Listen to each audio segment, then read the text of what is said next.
हरे कृष्णा। आइए पूजा कृष्णादासी के साथ कृष्णा डिवोशन चैनल पर आप सभी श्री कृष्ण चरित अमृत का पान करेंगे। वसुदेव सुतं देवं कंस चाणूर्यमर्दनं देवकी परमानन्दं कृष्णं वन्दे जगद्गुरुं कृष्णं वन्दे जगद्गुरुं। आज हम भाग 133 श्रवण करेंगे। शीर्षक है इंद्र का कोप। गोवर्धन पूजन के जो एपिसोड हम श्रवण कर रहे हैं, तो पिछले एपिसोड में हमने श्रवण किया सभी गोपाल वालों ने, ब्रज वालों ने और बरसाना वालों ने सभी ने मिलकर गोवर्धन पूजन किया और 7 कोस की गिरिराज जी की परिक्रमा भी की। तो इसके आगे अब इंद्र की पूजा का जो विधान था, विधि विधान सबने बंद कर दिया था और गोवर्धन पूजन को स्टार्ट कर लिया था। तो आइए आज श्रवण करते हैं इंद्र का कोप। उद्धव जी और विदुर जी के बीच यह संवाद हम श्रवण कर रहे हैं। उद्धव जी कहते हैं कि तात आश्चर्य होता है, देवराज इंद्र सर्वेश्वर से कुपित हो गए। सर्वेश्वर कौन? हमारे कृष्ण। और सर्वेश्वर के सब जनों से कुपित हो गए, यानी सभी ब्रजवासियों से। तुम देवराज भी हो तो उनके कारण, तुम समस्त देवताओं के राजा भी हो तो सर्वेश्वर श्री कृष्णचंद्र जी के कारण। तुम्हारा स्वर्ग भी वही है तो उन्हीं की कृपा से। हाँ, तुम कर्म इंद्रिय हाथ के देवता हो। अब देवराज तो तुम उनके लिए जो कर्म के आश्रित हैं करते हैं और करने का फल भोगते हैं, पर जो सर्वेश्वर श्री कृष्ण के अपने जन हैं, जो कर्म के आश्रित नहीं अपने श्री कृष्ण के आश्रित हैं, क्या तुम उनका बाल भी बांका कर सकते हो? उद्धव विदुर जी को यह कृष्ण लीला सुना रही हैं।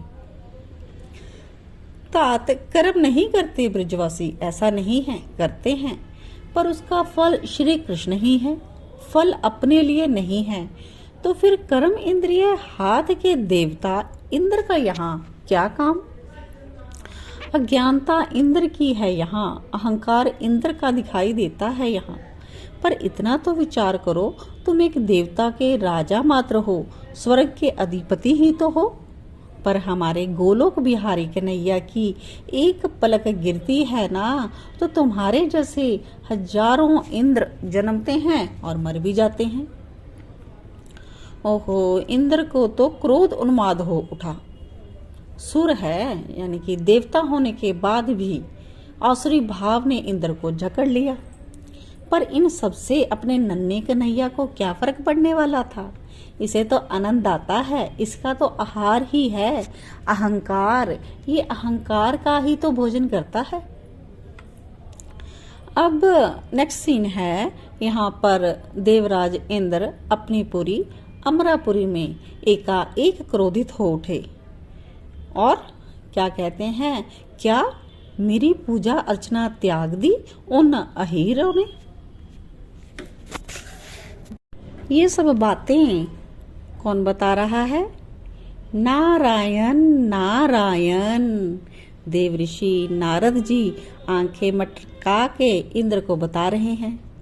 कहते हैं इतना ही नहीं, तुम्हारा जो इंद्र ध्वज था ना, उसे भी उखाड़ कर फेंक दिया है उन ब्रजवासियों ने।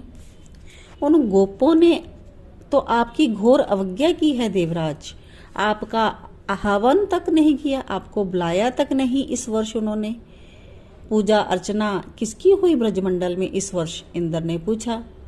आपका तो घोर अपमान हो गया। गोवर्धन पर्वत की पूजा की गई है इस वर्ष, आपका नाम भी लेना उन लोगों ने उचित नहीं समझा। इंद्र सदियों से चली आई आपकी पूजा रोक दी है, ये आपका घोर अपमान है। अब देव ऋषि आग लगा रहे हैं और इंद्र का कोप बढ़ने लगा। ये सब बातें सुनकर तो बोलते हैं किसने किया ये दुस्साहस? कौन है वो जिसने मेरी पूजा छुड़वाकर गोवर्धन की पूजा करवाई? इंद्र के क्रोध से उसका सिंहासन हिल रहा था। और आगे देवऋषि ने नाम भी बता दिया। कृष्ण ब्रजपति नंद का पुत्र है, कृष्ण नाम है उसका। देवऋषि बोले जा रहे हैं, ब्रजवासी तो आपकी पूजा करना चाहते थे, पर उस कृष्ण ने ही आपकी पूजा रुकवा दी और गिरी पर्वत की पूजा करवाई। आप कुछ करिए। नारायण नारायण। इतना पर्याप्त था। देवऋषि का काम हो गया। मुस्कुराते हुए चल दिए। जाओ डुबो दो पूरे ब्रजमंडल को। इंद्र चीखा अपने मेघों पर। उस कृष्ण की बात मानकर मेरी पूजा त्याग दी, मुझे त्याग दिया उन ग्वालों ने। अब मैं देखता हूँ मेरे क्रोध से कैसे बचेंगे वो लोग। बहा दो पूरे ब्रज को। प्रलयंकारी मेघ बरसो ब्रजमंडल में।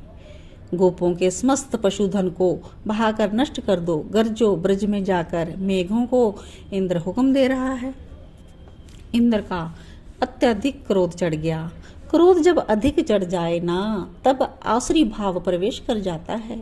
और ये आसुरी भाव ही तो था। गायों को बहा दो, गोधन नष्ट कर दो, ब्रजवासियों को डुबो दो, अति जल वृष्टि करो। इतने पर भी शांति नहीं मिली इंद्र को, तो उसने अपने एक खास मेघ को बुलाया, जिसका नाम सांवर्तक नाम का मेघ है, उसको बुलाया। और ये जो मेघ है ना, ये प्रलय ही बरसाता है। तो उसको बुलाकर आज्ञा दी कि बरसो ब्रज को, जैसे ही भी करके आप बहा दो, ब्रजवासियों को उसमें डुबो दो, मार दो। मैं भी आ रहा हूँ पीछे पीछे ऐरावत हाथी में बैठकर, और मेरे हाथ में ब्रज होगा, जो उसका इंद्र का जो शस्त्र है ना, वज्र, वो होगा। ऐसे नहीं मरेंगे ब्रजवासी, तो मैं अपने उनको ये वज्र से मार दूंगा। इतना गुस्सा। देवऋषि नारद ऊपर से इंद्र के क्रोध का निरीक्षण कर रहे थे। वो तो बात कह के आगे चले गए थे और देख रहे थे कि अब इंद्र क्या क्या कर रहा है।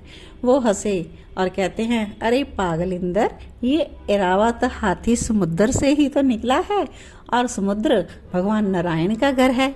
ये ऐरावत नारायण की वस्तु है, तुम्हारी नहीं। ऐरावत मूल रूप से नारायण का ही है। उनका एक संकेत मिले तो सूंड से उठाकर पैरों से ही तुझे ही तेरा वाहन ऐरावत कुचल देगा।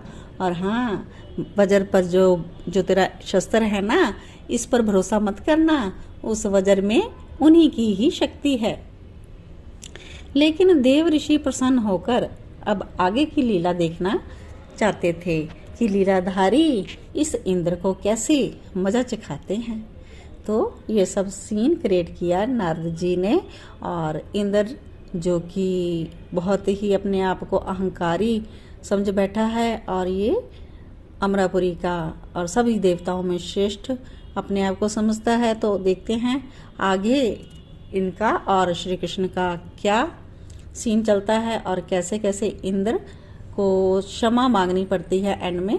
तो हम ये सब श्रवण करेंगे। बहुत ही प्यारी लीला है।